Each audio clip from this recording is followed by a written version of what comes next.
I used to hide in my bedroom doing sit-ups on my mum's shitty yoga mat that I stole, holding my breath because I was too embarrassed at the fact I was trying to lose weight. All because a shitty little bodybuilder told me that that would get me a flat stomach. Now, a lot of years later, after finally getting rid of my gut and keeping it off, I am here to tell you that those bodybuilders were spurting more shit than a fucking shitty fountain. See, if you can understand these 4 things, you will finally be able to lose the gut and keep it off for good. So let's get fucking into it. The first thing that you'll have to understand is that you have no control over where you lose the weight. Now, I know Chad Wilder on Instagram told you that his belly workout that basically just makes you look like you're trying to suck yourself off is the key to losing your fat forever. But the secret is he does not have a normal job. He goes to the gym for a living and he was probably born lean. And me and you, we are not that lucky. See, where you store your fat mostly comes down to your genetics. So if your dad stores most of his fat in his stomach, and we both know your mum stores all of her fat in her ass,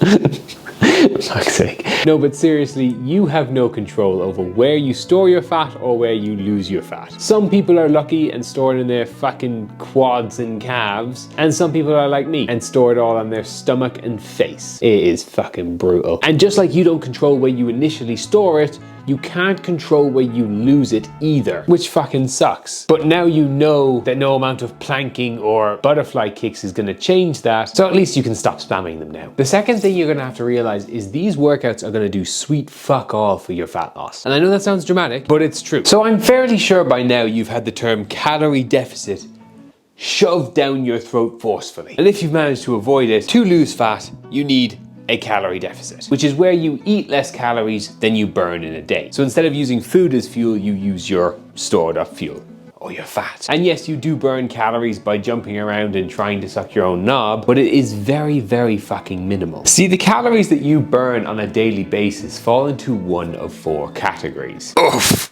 Your BMR, basal metabolic rate for you nerds, takes up 60%. And what that means is you're burning 60% of your daily calories from just being alive. If you were to lay in a bed in a coma, not even blinking, you would still burn 60% of your daily calories. Then we have your NEAT. This is 20% of your daily calories. And this is called, for you nerds, non-exercise activity thermogenesis, which in simple terms means any movement you do through the day that you don't really count as exercise. Getting up and down off this ground, me moving my hands, me blinking, you hitting the subscribe button. All of this will be NEAT. And I heard that you burn a shit ton of calories by hitting the subscribe button. Ugh. The last 20% is equally split between 2 things. Your TEF, which is 10%, which stands for the thermic effect of food, which basically means the calories you're burning by digesting your food. I know. You eating food burns calories. Not that much, but it does.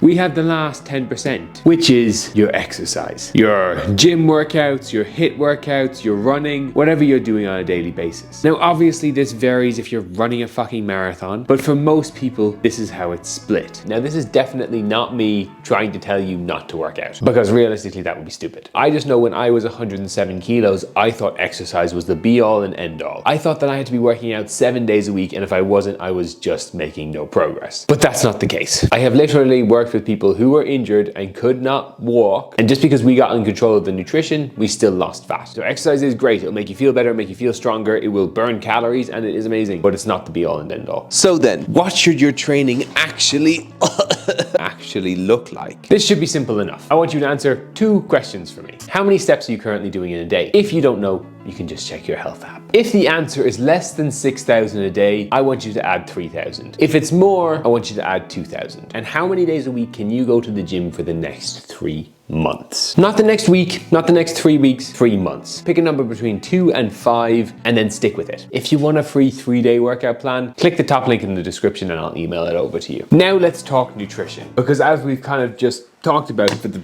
rest of the video. So to lose fat, we need a calorie deficit, which is where you eat less calories than you burn in a day. So any diet you've ever done or you've seen anyone else do and they've lost weight, they have been put in a calorie deficit. Whether it's keto, Living World, fucking cabbage soup diet, the only reason any of them cause weight loss is because of a calorie deficit. Now for me and 90% of the guys I work with, we track calories, because instead of hiding behind stupid rules that will never teach you how to do anything long term, I like to show you the facts, the science, and take the blindfold off and show you exactly why you haven't been losing weight, what causes fat loss, what's wrong with your nutrition, and just teaching you how to make longer term habits. But again, there's some non-negotiables that I will get everybody to do when they first start with me. First one you may hate. I want you to start having 3 meals a day. And I know you don't like breakfast, you're not that hungry in the morning. But if you struggle with snacking through the day or overeating at night, 90% of you people see a big fucking improvement after adding a filling breakfast. Try it for a couple of weeks, and then if it doesn't work,